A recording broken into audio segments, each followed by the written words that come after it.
had no idea what I was going to talk about for today's video. I was drawing all blanks this morning, and I'm like, dude, I can't come up with anything original. I'm just going to default to something easy.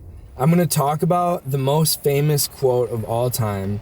So I'm asking ChatGPT, what is the most famous quote of all time? Determining the single most famous quote of all time is subjective and convenient. To be or not to be? That is the question. And I'm staring at these words, drawing complete blanks. Obviously, I've heard this before, but I had no idea what it meant. What is this actually saying? To be what or not to be what? So I'm doing some research, and I find out that this quote comes from Hamlet, this famous play that Shakespeare wrote. And in the play, Hamlet is super depressed. He just lost his father, and he's over there talking to himself, thinking, why do I need to put up with this bullshit? For thy work. And last night, I finished a book that was talking about the same thing too. Another guy had these exact thoughts.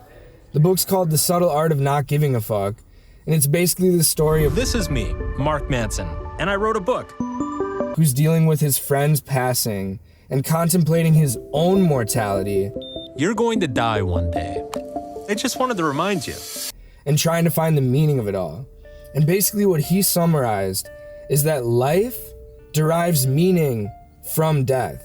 If we didn't die, anything that we would do on this earth would have no meaning, because we'd live forever, and then that would change, and then even that would change. So it's this fixed time span that we're dealing with that actually makes anything important or awesome.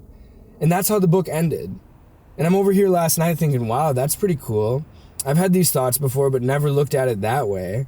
And then now today, just before this video, not knowing what I'm going to talk about, and then realizing that the most famous quote of all time talks about exactly this. The fact that we do have to contemplate mortality as humans. None of us are making it out of here alive. But that's not a bad thing. That's a good thing. And you can use it as motivation to go forward and make the most of the limited amount of time that you have here. And none of these are my ideas. But basically what I'm saying in this video is something that I've noticed happening to me a lot.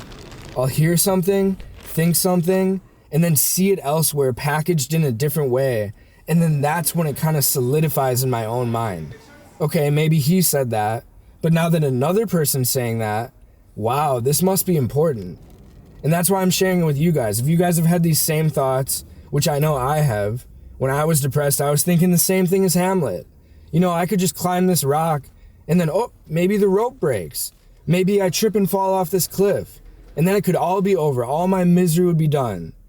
But what meaning would that have? You need to make something of your life. This is a blessing that you've been given. You need to do something with your time here. And that's all I got to say today, guys. I figured, you know what? If hearing this message from another person is what solidified it for me, maybe hearing it from me is what solidifies it for you guys. That's it, dude. I'll see you tomorrow.